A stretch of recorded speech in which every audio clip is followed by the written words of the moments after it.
Hi, everybody. Before we get to another great interview, the Two Opinionated podcast could really use your help. And it's easy, it's free. IMDb, which is the entertainment database, imdb.com, named us a top 100 podcast. We came in at number 82. That's a big deal because there's 15 million podcasts and growing.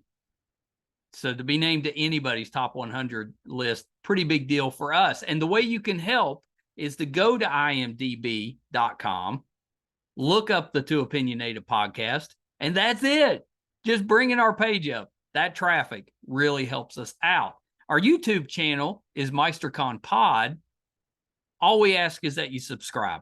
It's also free, but that really helps us to attract these amazing guests that we keep bringing on the program. And that's it. Two easy ways for you to support us, and we would really appreciate the help. Now let's get to that interview. Hi, everybody. Welcome to another edition of Two Opinionated. I'm so excited today. I've got author Khalid Hasan with me. So welcome, Khalid. Hi. Hi, everybody. I'm so happy to talk with you, sir. And I think the book looks terrific. But let's start this way. Give us a little bit of background on you. Kind of introduce yourself. What is it that you do? Okay, let me introduce myself first.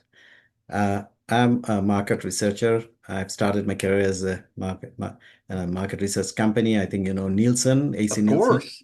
Yeah, so I was there for 20 years Oh, wow. in South Asia and also in Canada, and also traveled to Africa and other European countries for research purposes. Yeah. And then uh, this is I have my own company now, ResInt. It's based in Canada, so I'm working as a consultant there, CEO, you can say, and consultancy as well. Yeah. And I'm author. I have 4 books, and Amazing. this is the latest one, as you have seen, the Sustainability Edge. Mike, by the way, have you seen my book or no? I have. Yes, sir. Yeah, Yeah. The this is new sustainability edge, yeah. right? Was that redefining business from startups to industry Yeah, leaders? yes. So this is the book. Actually, I have it's a co-author with Professor Philip Kotler. I Yes. think you know him as regarded as a father of modern marketing, and according to American Marketing Association, he's the most influential marketer of all time. And Amazing. yeah, and he has more than 100 books, and That seems like a lot of writing. yeah, and he's still, Mike, you will be surprised at this uh, age. He is writing almost every week on LinkedIn. You will see some amazing posts. So I'm working with him, and uh, How did you two meet? uh, with Kotler. Yeah. This for last it's 20 years. When my first book that was on the marketing cases from South Asia. So at Yeah. that time, I was connected. That's a different story. And then that's the journey with Professor Kotler. And and when he accepted that, yes, we should do something on sustainability. Mike, why is sustainability is becoming so important now. But again, you will hear something, there are different opinions. But Yeah. to me, sustainability is a practice of marketing, and it's a meeting of the needs of the present, the people, those we are here now, Yes. without compromising the ability of the future generation to meet their own needs. So let me define like this. Yeah. We, the people, those who are present now in this world, uh, we will have the practice of meeting our needs through different way, business and so on, but without compromising the ability of future generation. Do you get my point? So Yeah. current and future will be linking, a bridging between us and our future generations. But the condition is we will do business, we'll make profit, we'll do everything, but without compromising their ability. That's the thing, their ability without that. Because we'll have to think about our future generation.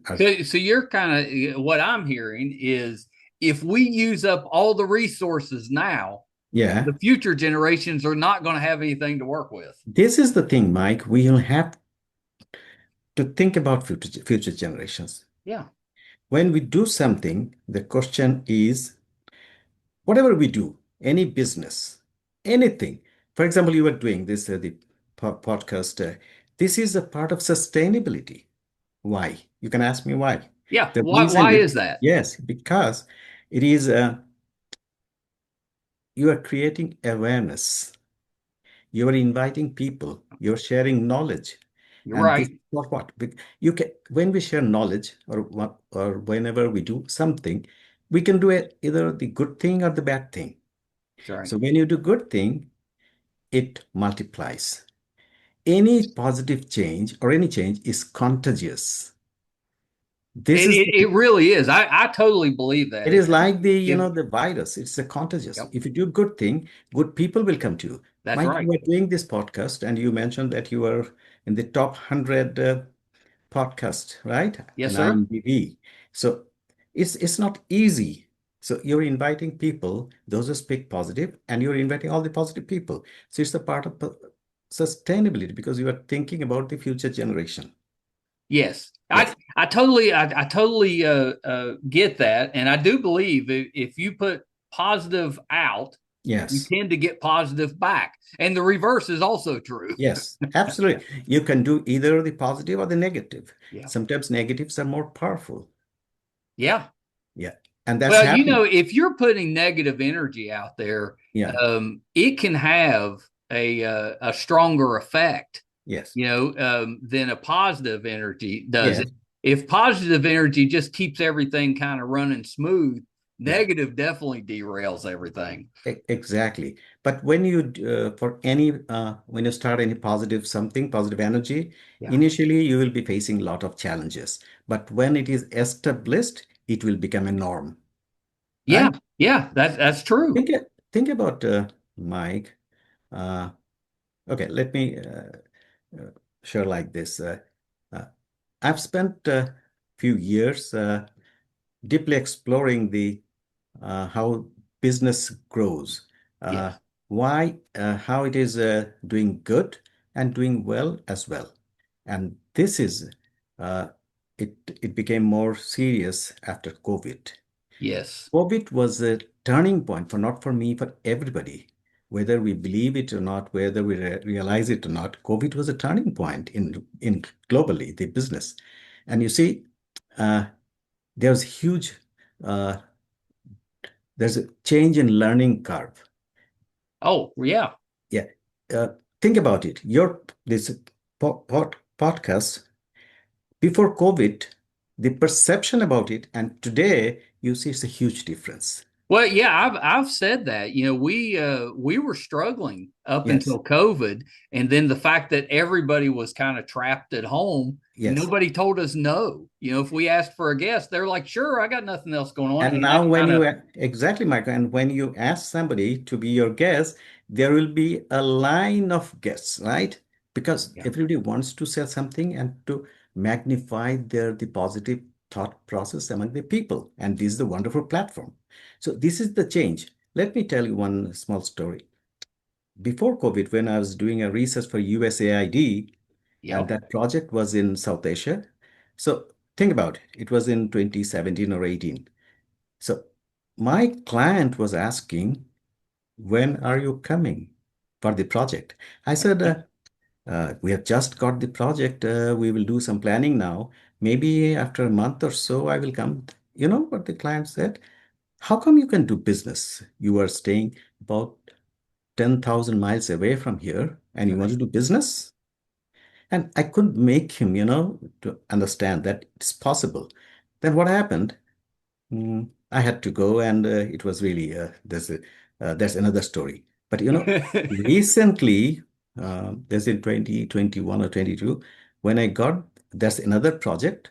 yeah, That very same client again. I was thinking that this time again he will ask me, "Come on, uh, when you are coming like that. So I planned what to answer and how should I say that? Yes, I'll take some time and so on.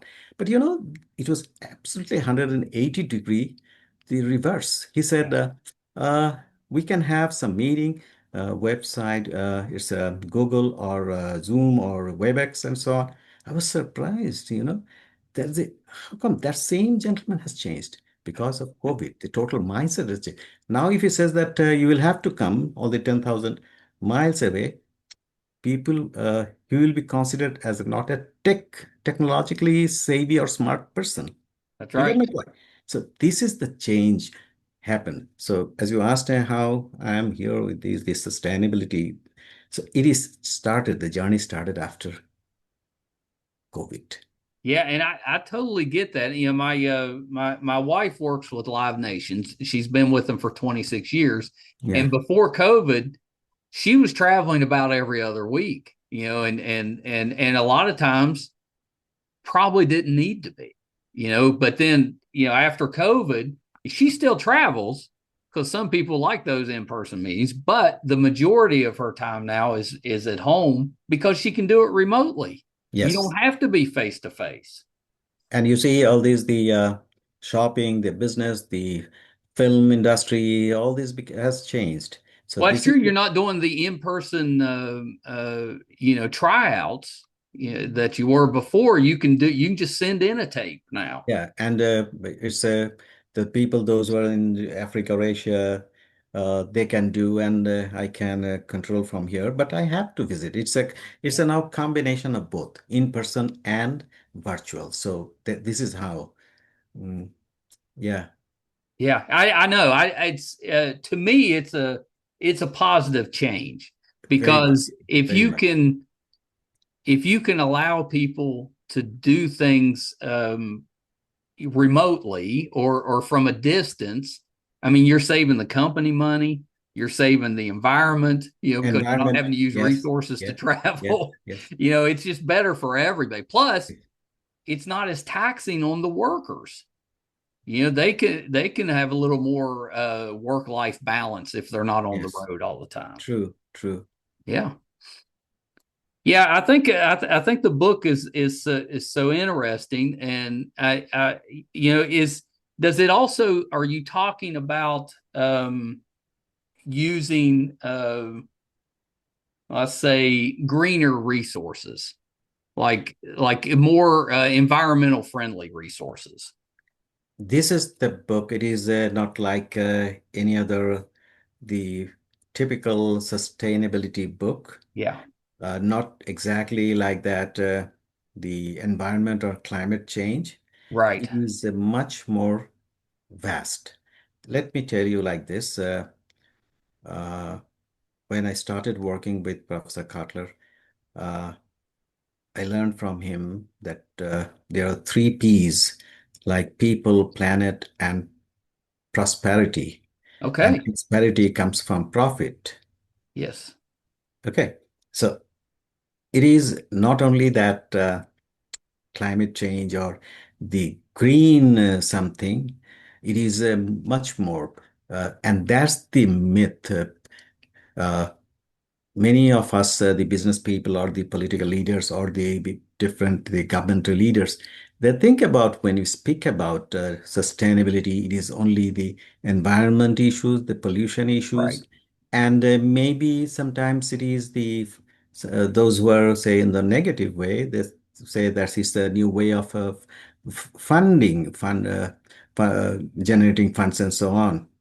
But when Professor Carter and we discussed about it, that it should be a total 360 degree of the business in all the ways. In our book, there are chapters on this business sustainability. Yeah.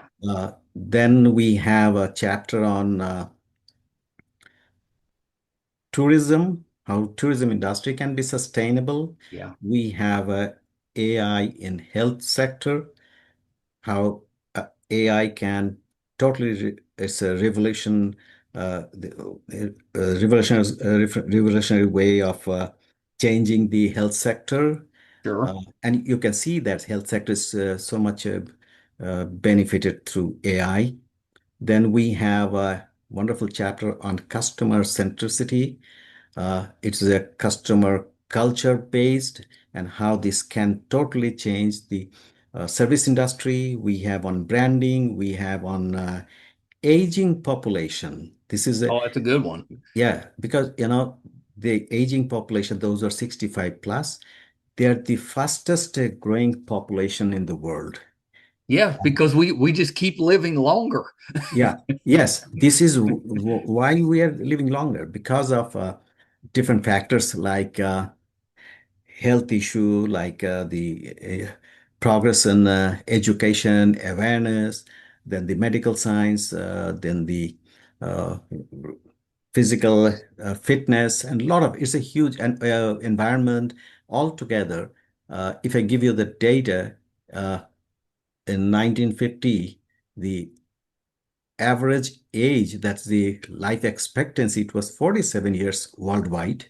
Right. And currently it is around 73. So just you see 47 to 73, how much it is increased Yeah, yeah. in, Well, I mean, in, that's I mean, in that's last not 70 double, but years. it's getting there. And by 2050, it will be 85 years. Yeah. Think about it. So this is the huge, this life expectancy increases. And that's the thing. In 1950, there were 124 million population. Those were 65 plus. Now it is 700 million. And by 2050, it would be 1.5 billion, the Wow. size of India. So you see, this is the huge uh, senior, this is the 65 plus population they will be. Have you ever thought about that they can be, they are the consumers, right? They're Right. the customers. Have you thought about that they can be a business opportunity? For example, if you go to a mall, you will see there's the kids corner, right? Yes. There are the different dresses, shoes, and so on for the kids. There will be for the ladies. There are for the young people. Those who are sports loving, you have uh, different stores. But what Yeah. about the seniors, those who have 65 plus? Have you thought about it's a huge population. It's going to be more than 1 billion, Yeah. and it is increasing. And have you thought about that they can have a we can think about their entertainment, separate entertainment for these seniors, the tourism industry. There are many people, those who could not have their education, but now they have time and they can study and Well, they that's can. right. A lot of times Yeah. you can't afford Yes. to do Yeah. the tourism and that type of thing until Yeah. you're close to retirement age. Yes. And then we tend to kind of push once you get to that age, we push them aside. Yeah. And there's so much, consumer power there Yeah. that we're just ignoring. Ignoring. That's the thing. So you see, so this book has covered the aging population, how Yeah. this can be a sustainability, and they will not be a burden, financial burden of the government. You see, those were the 65 plus population, those were in America, Canada, Australia, UK. They have a lot of the opportunities. But what about those who are in the developing countries like Asia, Right. in say India, Nepal, Bangladesh, or in Yeah. Africa? They have nothing, and we haven't thought about it. So that's the one area of we can think about for sustainability. Then there are like the education sector, Right. sustainability. Then are the uh, diversity, equity, and inclusion. So it's all together. Our book, there's 19 wonderful chapters, and there are many cases from America, cases from Canada, cases from Australia, India, even Saudi Arabia. We have and we have Wow. case from China. So these are all supported by different very interesting cases. Where did you come up with your cases from? Okay, this is a good question, Mike. Uh, there are 30 great the professors, researchers, and the business uh, experts. They have provided the cases, real life case, Yeah. and that's the the beauty of this book. It is covering, as I said, it's a 360, all this 360-degree angle.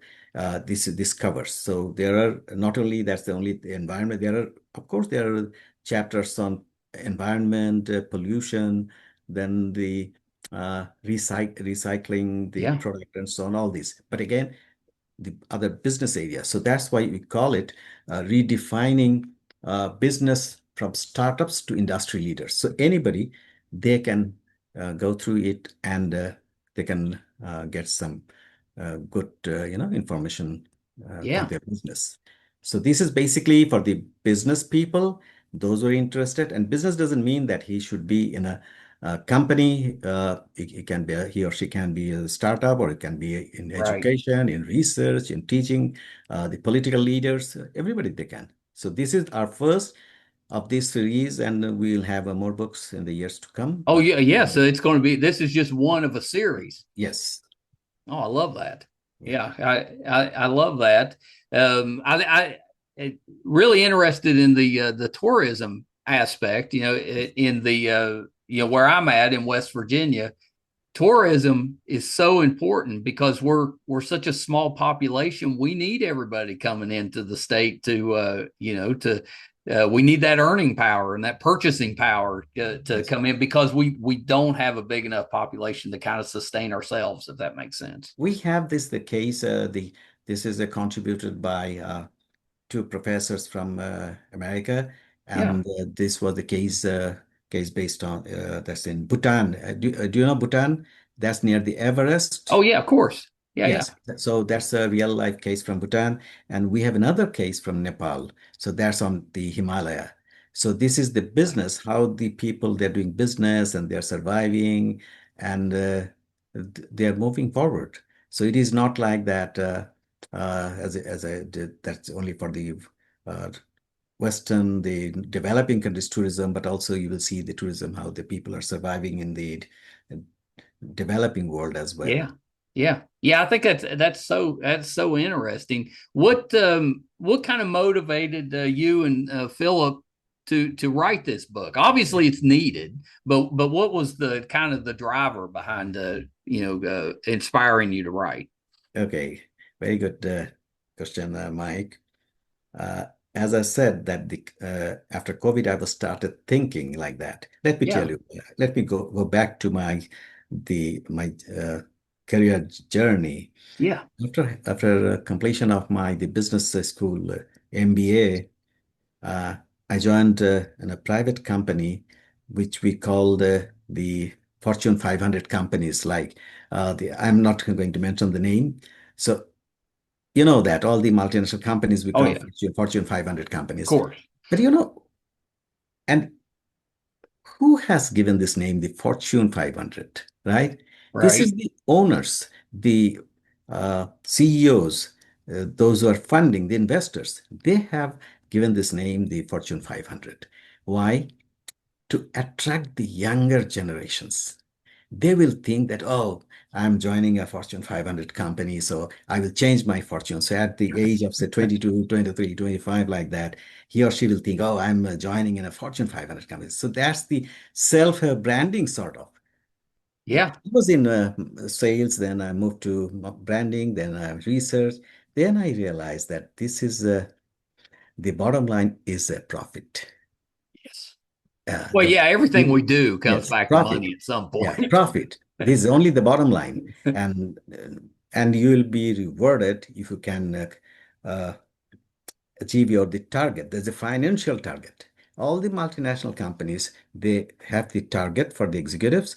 That's the bottom line. You'll have to reach that. So, and if you can do it, you do it, you will be rewarded. Then after that, I joined a not-for-profit company. It's a social marketing. They have also their products. But there I have seen that they have also the profit target, but this profitability is converted to prosperity. This is different. Uh, Mike, I think you know that Professor Kotler has developed four P's: Yes. product, price, place, and promotion. Four P's in marketing. And then recently he and Christian Sarkar developed and added another P is purpose. I So like that one. yeah, so you should have a purpose for your uh, product development, for your pricing, for your promotion, for your advertisement. Even when you are doing this, the podcast, you must have a purpose. And Yeah. that purpose should lead to peace. Professor Kotler has just added another P. Everything, there should be peace. Peace in mind, uh, peace of mind. I mean, that's what we're all kind of Yeah. searching for, So it right? should be, Is that yes, where we can relax just a little yes, bit. yeah, We don't have to stress yes. so much. You should be peace, mental peace, physical peace, then financial peace, health-wise peace. So end of the day, that's needed. So, and all these are guided by positive purpose. So Yeah. that was in my mind when I was working with Professor Kotler. Then I met another wonderful, great leader. I think you know that Professor Muhammad Yunus Yeah. is the Nobel Peace Laureate and founder of Grameen, and he started microcredit and later social business. He said once that making money is happiness, but making other people is super happiness. So Yeah. whatever you do, you must think about your neighbor. You should think about your friends. You should think about the society, your country, everybody. And if you can, if we all think about everybody within surrounding us, everybody we will grow. Yeah. That's Yeah. why when we say this sustainability is the practice of meeting the needs of our present and linking, bridging with the future generations, so that all our happiness we will take to them, the future generations. And this is the Mike. When I started working with that, Professor Kotler, and also influenced by Professor Yunus, then I realized that I must do something uh, combining all this. I don't know, this came in my mind that bring to look sustainability as a whole, the entire concept of business. Since I'm a business graduate, so it should be from business perspective. Environment should be there, profitability will be there, but all should have something very positive. What we say as a doing common good. Right. That's Yes, that is, and it is. I mean, don't we're kind of just as a society, Yeah, we're kind of struggling with the caring for our neighbor part yeah, of the yeah, equation. We're pretty good at looking out for ourselves, but we struggle a little bit when we try to spread that out. But like I said earlier, if you put good out, yeah. and that includes with other people, you're going to get that back, and it Yes, does grow. It multiplies. it multiplies, uh, and it is with our the environment, with our the planet, with our the people, with our business, we should be all connected. And Yeah. it is the mindset, Mike. The problem is when we start talking about sustainability, there are the people that think, oh, you are talking about only the environment. No, it's not like that. It is sustainability, not only the environment, it is about the people and prosperity. We'll have to think about that's the green office, green business, where there will be fair wages, salaries, benefits, diversity. Everybody in the workplace would be safe. Yes. Uh, then respect. There would be the resilience. Uh, that's the total people. Uh, they will be, we can say, as a uh, cultural sustainability. So people, there would be a good culture in that workplace. If you think about, sometimes we say that sustainability is only about sacrifice, giving money, right? It is not that. We are giving something, but we are getting more, and it will be for a future generation. If we ask one thing, Mike, that how can we justify acting against the interests of our future generation? Yeah. I don't think we can. We can't. No way. So if we can't do that, then we must think about them. Yeah.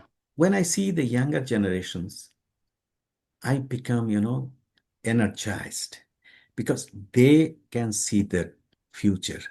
They have the dream. Yeah. If you, I'm sure, Mike, if you have any podcast with the younger generations, they will not tell you about what they did in the past because they don't have any past. That's other right. than the education. They have only the future. That's So right. they see the Everything's dream. ahead of them. Yeah, dream, only dream. But Yeah. if you talk to someone very senior, they have no future. They just look at the back. Yeah. Okay, You're only right. the history. And their history is different histories, a profit-making history, Yeah. profit addiction history, right? Because we learned like that if you study business, BBA, MBA, or like that, you will be in a Fortune 500 companies, you will have money, you will have a car, you will have a house, and so on. Yeah. But the younger generation, what you call Generation Z, those Yes. were between 1997 and 212, age between 17, 18 to 28, like that.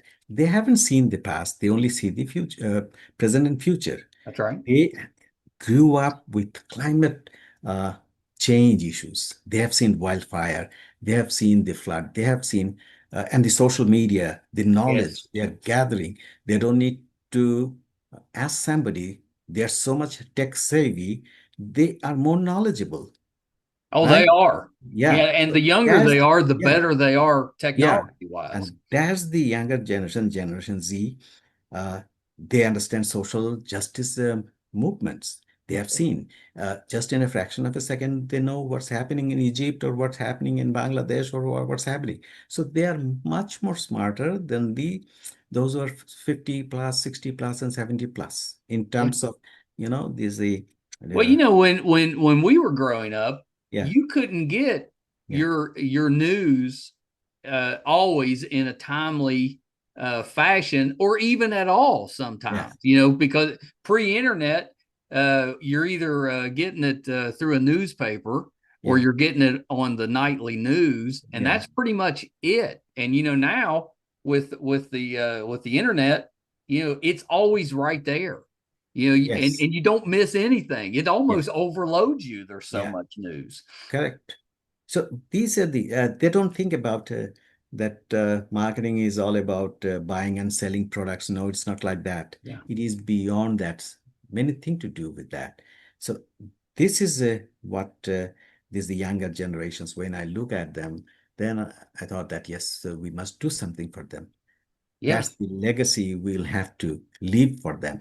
And from that, the core, the idea, I've started thinking. Then I read many books like that, and also spoke with Professor Kotler, Professor Yunus, and some other.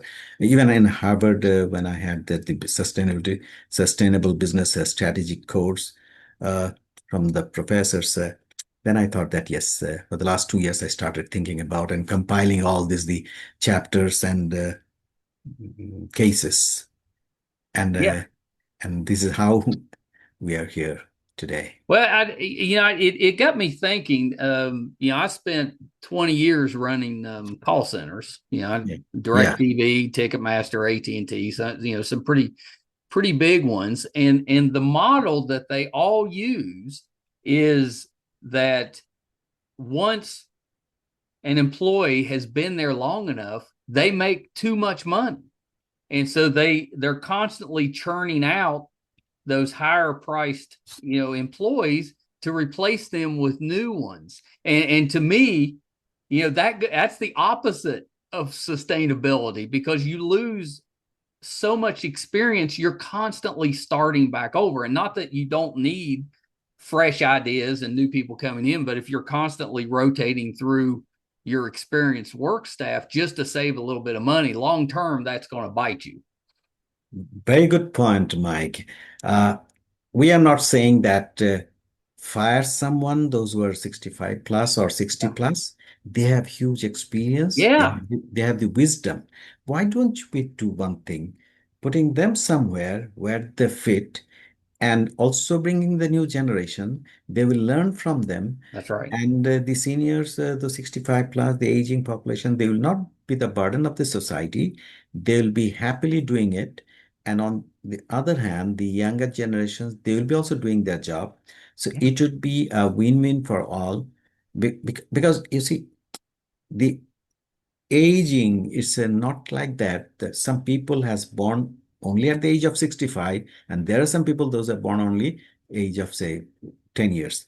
It is the continuation is that there's a series of dots. So when we connect that, that becomes the whole aging process.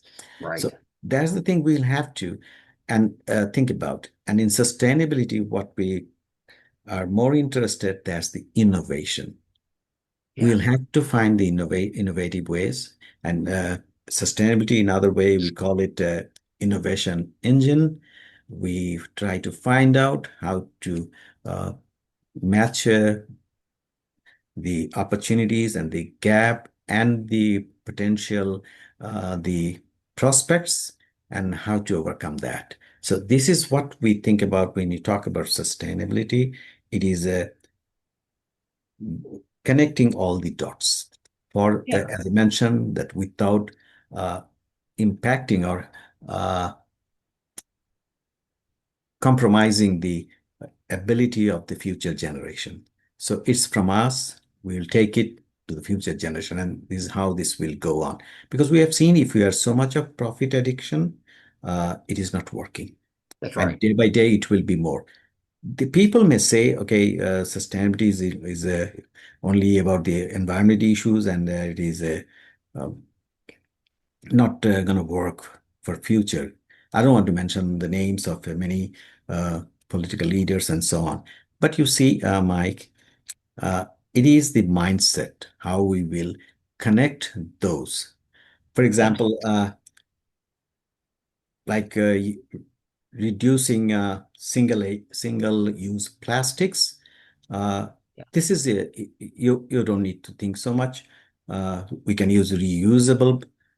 That's right. Then support the brands. Those are genuinely uh, uh, talks about or prefers the uh, environmental issues, uh, or the when we talk about advocacy or awareness, reading the books or the sharing articles, or like the podcast like yours, which Yeah. talks about sustainability, talks about future generation, talks Of about course.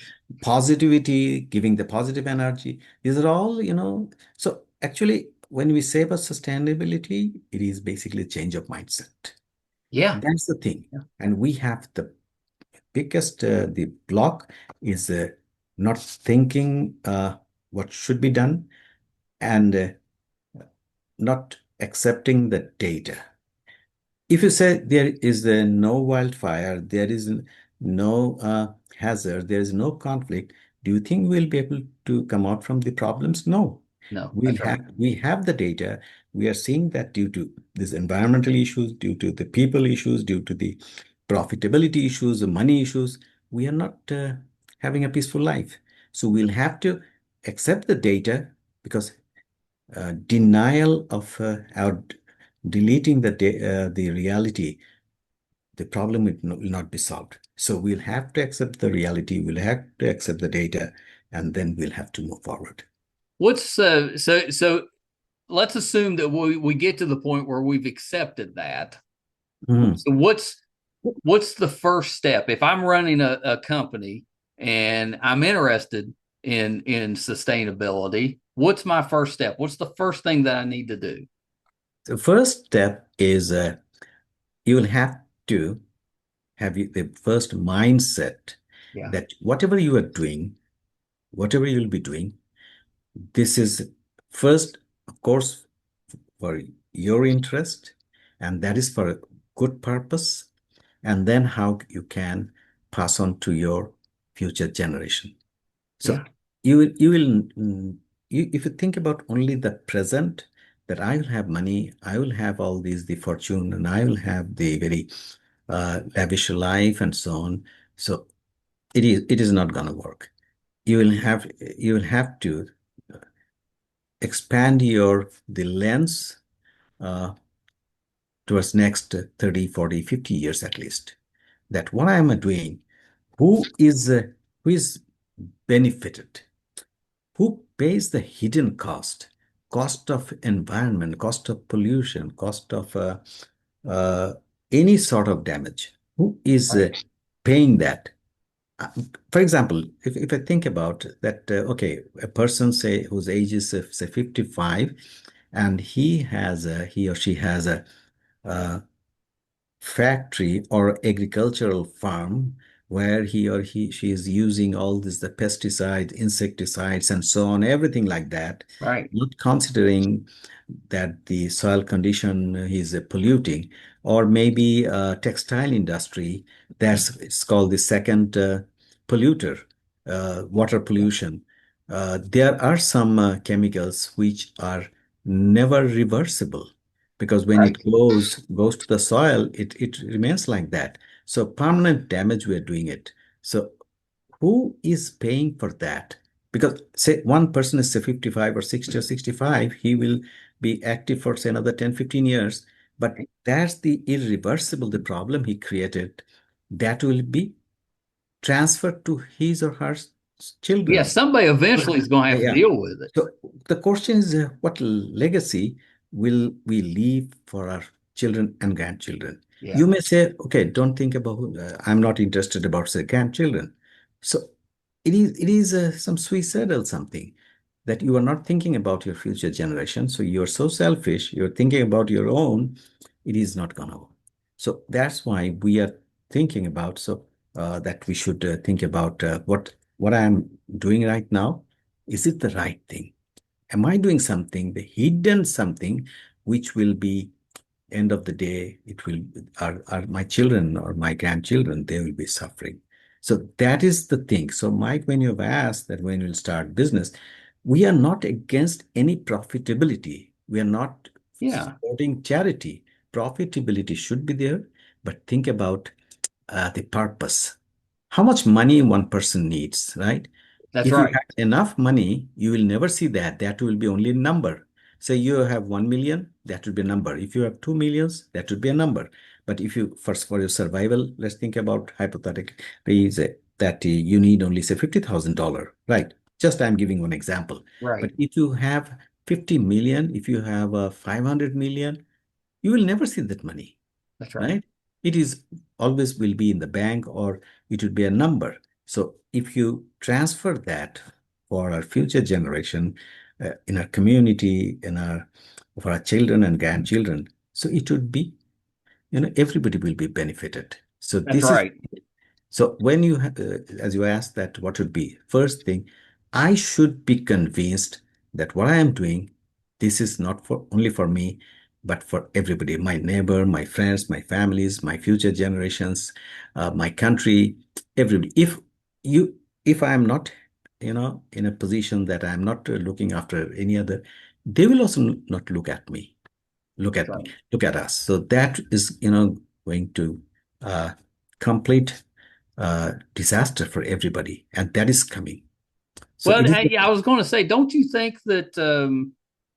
I mean, we've got a long way to go to get to the point where we're really working, not just for ourselves, but for our future. I mean, you've got, used to be you take a job when you got out of high school or college, and you might work at that job until you retire.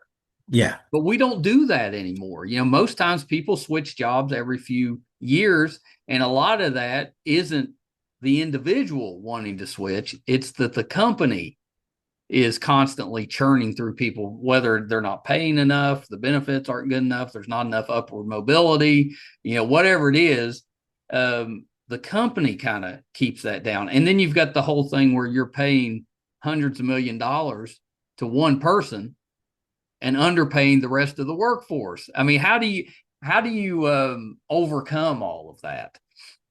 This is the problem. That's, as I said, it's that the mindset issue. There are many companies in the world I know that the CEO or the owner or the founder, he or she thinks about his uh, all the staff working there uh, as a family. He creates a Yeah, culture of belongingness.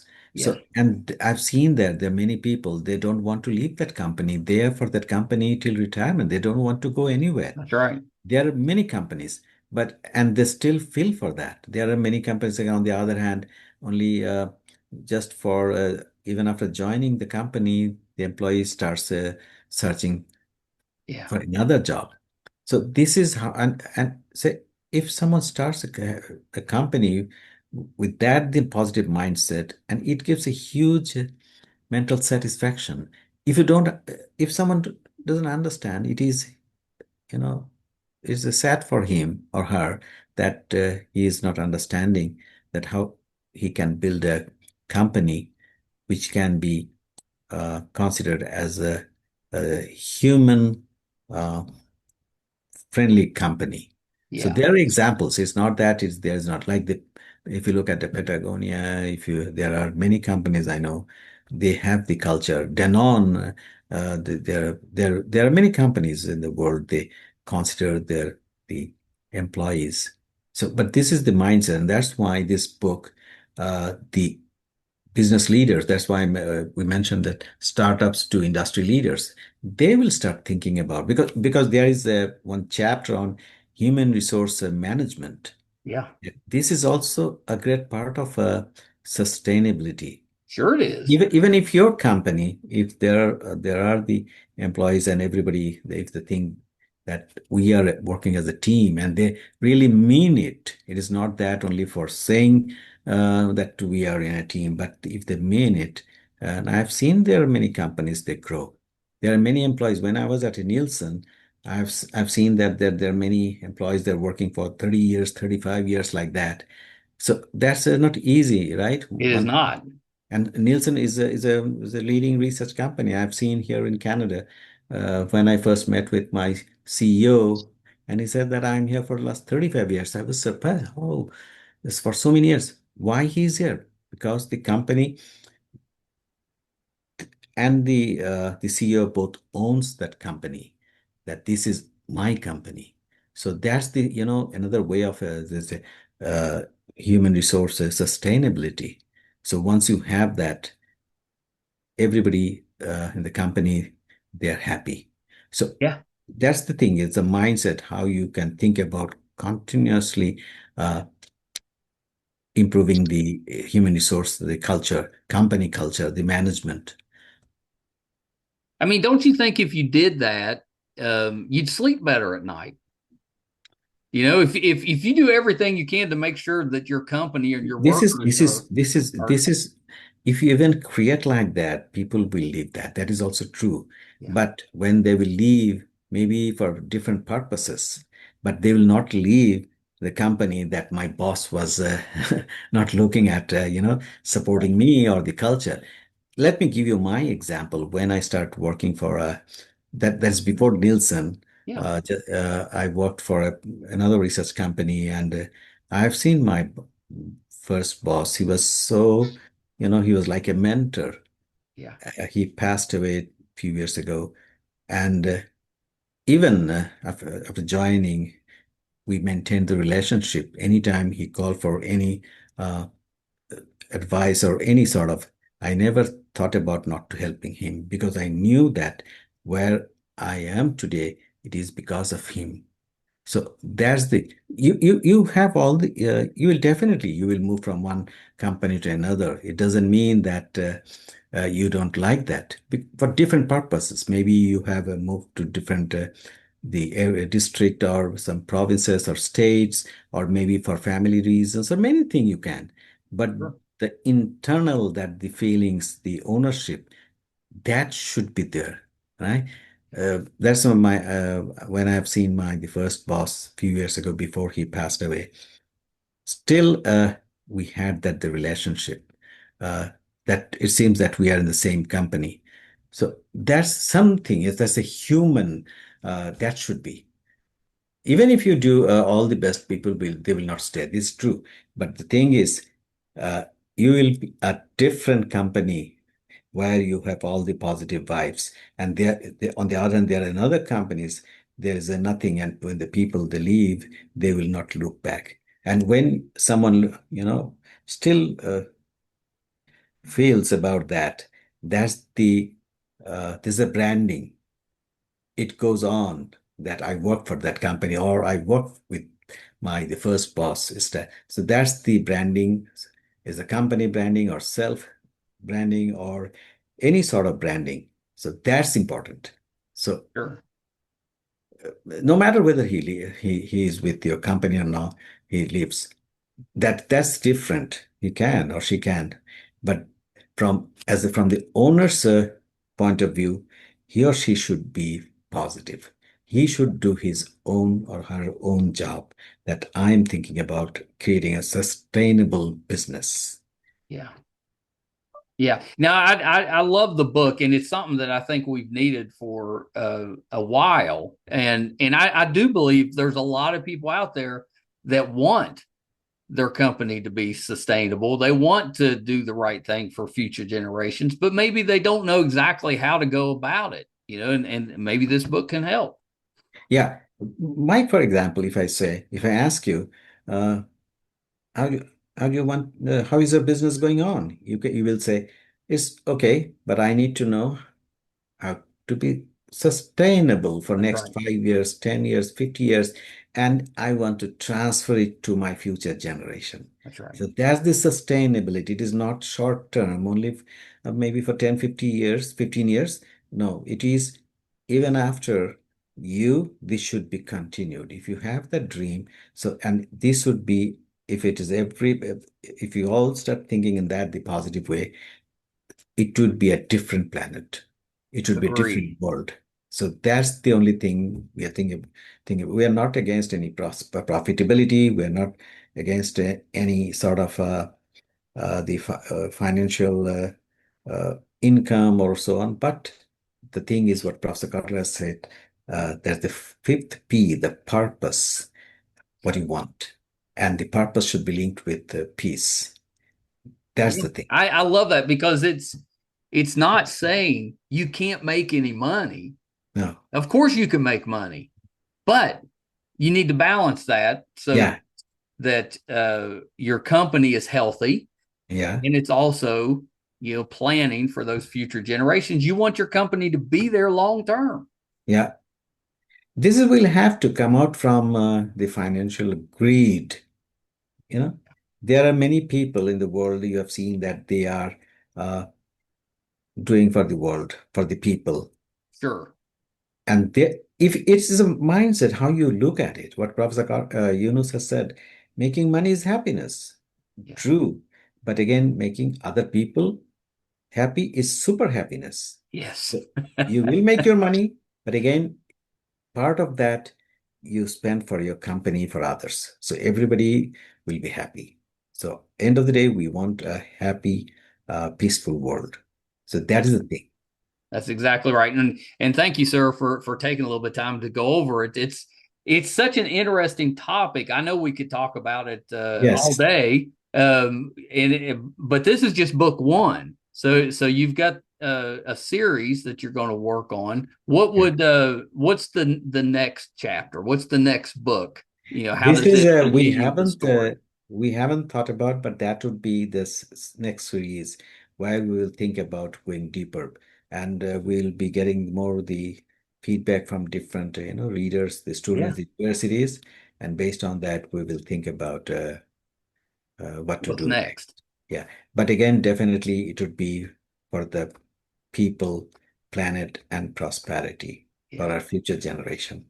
I love that. Do you plan to are you and Philip doing any speaking engagements to talk about the book? Yes, we will have some already, and he has already given a what's called the video message. If Yeah. you want, Mike, I can share that to you. Oh yeah. You can add to that. It's a 1 minute something that I can share with I'd you, love and that. Yeah. yeah, Yeah, please. Yeah, send that over. yes, That'd be that will that terrific. you can hear from him. Yeah. Yeah, no, I'd love that. Well, thank you so much, sir. This been it's been educational, and I saw your statistic that Yeah. showed that 72% of of consumers would like their Yeah, companies to Mike, be sustainable. there are huge data. This is a from Nielsen, from Price Waterhouse Cooper. There are Yeah. many research where we have seen the younger generations they love to, and we have also the data. This in America we have seen there are certain a group of more than 70 to 80% of people, they are even willing to pay 5%, 10% higher Yeah. price if the product is environment friendly. They are the I day. know I would. Yeah, there are many people when they think about that this company is for the people, particularly the younger generations, they love to, they will buy that. And that's why many companies, though they are not, in sustainability, they are much more greenwashing, just saying Yeah. for the sustainability, but not so much. They are Yeah, not. they talk a good game, but They don't really talk, follow no. through. But they are really companies. But we have seen, we have the data. By Nielsen, we have seen global survey, then we have the Price Waterhouse Cooper. We have seen that they are willing. Like PwC in 2024, Voice of Consumer Survey, nearly 85% of consumers, they know about the climate impact and environmental disaster. And in their report, it is also 80% are willing to pay up to 9.7, around 10% more for sustainably produced or sourced goods. So I you mean, that see, tells you everything yeah, you need to know right there. yeah. And we have the similar data, the younger population generation, they love to join in a company which cares the planet, Well, yeah, of majority. course they And do. they're becoming much more educated Yeah. because they have gone through the climate change impacts. They have gone through all these disasters. They have seen all the war and conflict. So Yes. they I mean, are, that's what gives me some hope yeah. is that the our younger generations are going to come and I'm kind of totally the younger rescue us, so to generation, speak. they will change the world. Yeah. And if you look at the politics, you will see all this the people, those who are the profit addict or money addict, they Yes. have different mindset. Yes, But they do. if you see all this uh, the different countries, even recently, what happened in Bangladesh, the Yeah. younger generation, Generation Z, it is called, around 1,500 people, the younger gen, they died only for a country, the governance issues. They did it. So this is the younger gen. Yeah, They the are younger generation's very passionate. very, very passionate and they are different. And but there are many these politicians, they don't understand the younger generation. There's Right. the irony of fate. Yeah. Well, and that's that's a whole nother Yeah, discussion, but yeah, that's I know here in the States, yeah. a lot of us believe that we need to get some of that younger generation into our political system, that we're stagnant, because we've got these kind of lifelong political individuals that don't have that Yeah. sustainability mindset. We got to rotate them out and get some new Yes. people, new blood in there. Yes. Thank you so much, Mike. Hey, thank you so much, sir. This has been terrific. I hope you'll come back whenever the next book comes out. Yes, I will be Uh, in touch with you and please do. I'll try to send you the video, okay? Yeah, yeah, I would appreciate that. And then you can, yeah, Before we wrap up, where can we get the book? So the book is The New Sustainability Edge: Redefining Business from Startups to Industry Leaders. yeah. Where can we buy that? This is in Amazon. You will get the book. Yeah, Also, the publisher Sutherland Experts, yeah, Sutherland House Experts. Yes, yeah. in Canada, they have the website where you can get the book, and Amazon, of course. This is available. They have already Wonderful. started. Yeah, the Sutherland House Experts. They have already started sending the books to different stores and also in Amazon. So it That's would be, exciting. yeah. And also, there are the LinkedIn posts. Yeah. I've already many posts in the LinkedIn, and also the case writers from different countries, the Yes. professors. They are also, posting the cover page, and they are Oh, contributing. terrific. So it is, for example, recently there were two posts from Australia. Professor, uh, uh, yes, there were two professors. They have posted in LinkedIn, so they have huge the network connection. So it is becoming, viral. Then there is another professor from United States. She works in American University. She has already given a post, and from Canada also. So since we have 30 different the chapters case writers. So they are even from Sri Lanka, Mike. Oh, wow. I've seen the two professors. There's a case on E ESG, environment, social, and governance Yeah. ESG issues. So and how it is impacting in the real life. So they How are long also, did it so it take you is. to how long did it take you to put everything together for this book? How long have you been working on it? This is for me, I think it's 2 years or 2.5 years. Okay, that's not But terrible. but Yeah, the publisher, Sutherland House Experts, they are uh, very positive. They helped a lot. Uh, good. the publisher, Neil Seaman, uh, Oh, I love Neil. Neil, he does such a good yeah, job. you know him? Oh yeah, Neil's been on the program Yeah. before. So Yeah, Neil is amazing, and yeah, I love Neil.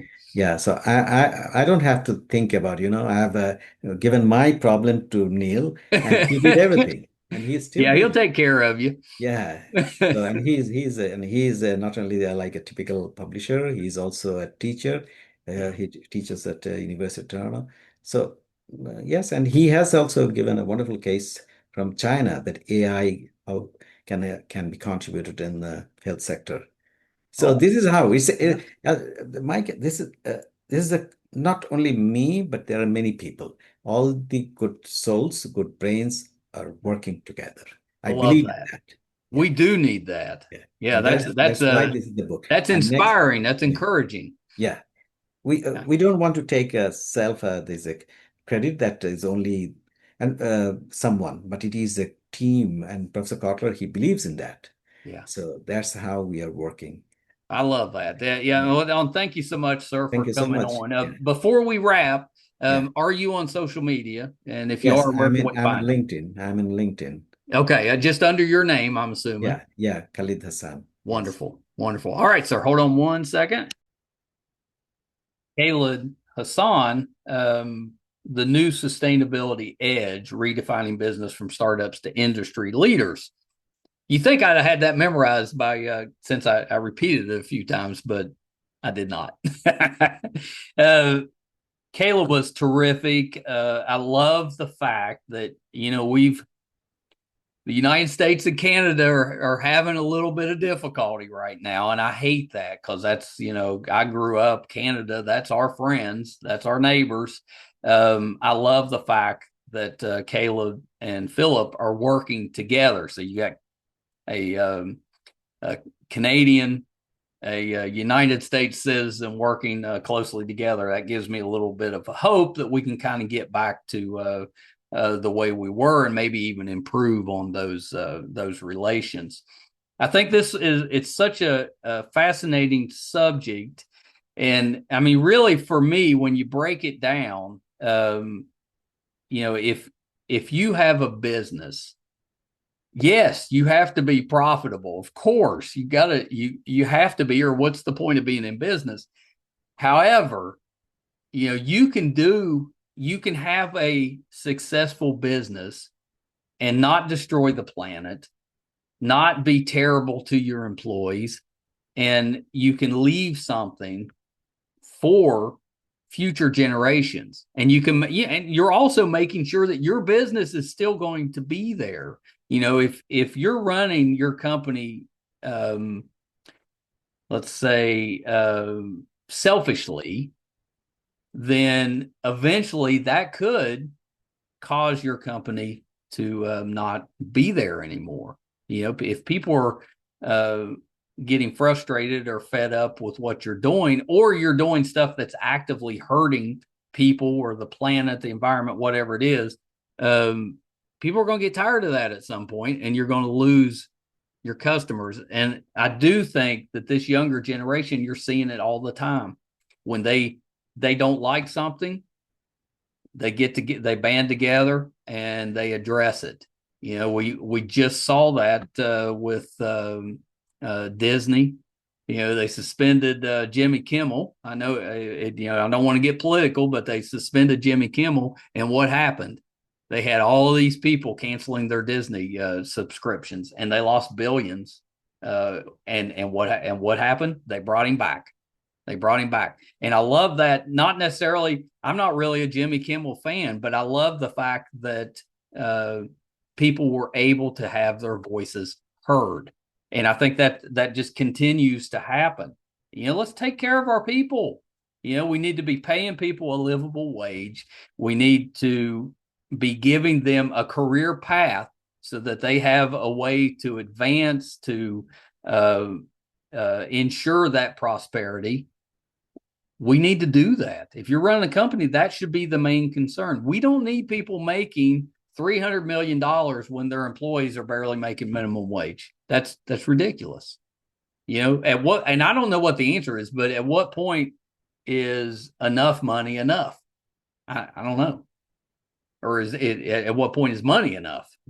At some point, is 50 million enough? Is 500 million? Is 5 billion? 50 billion? 400 billion? What's enough?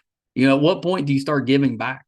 Start taking care of your fellow people with that? I don't know. I mean, I'm definitely not the smartest person, and I'm sure there's a lot better people out there than me. But I know if I had hundreds of billions of dollars, the majority of that would be used to help my planet and the people that are living on it with me. I'd keep enough to make sure that I'm happy and I can do anything that I want. But the majority of that would be going to help people. I wish, I know there's a ton of people like that out there. I wish there was more. Hope you guys enjoyed that. Please go out and support Khalid and Philip, the new Sustainability Edge. And I'll just mention Neil Seaman, who is publishing this, has been on the program, and he has sent a ton of authors to the show. We've had just a bunch of them, and all of the books are like this. I mean, not necessarily the same subject, but they're designed to make our planet and us as a people better. And I love that Neil keeps finding those people and is promoting those type of books. Just terrific. I'm a huge fan of Neil's, so thrilled anytime to bring his authors on the show. I think it's so important. If you're finding us for the first time, thank you. So happy that you're here. Love to have your support, and it's easy to do. It's free. Our YouTube channel is MeisterCon Pod. Please subscribe. Doesn't cost you anything. Really helps us out.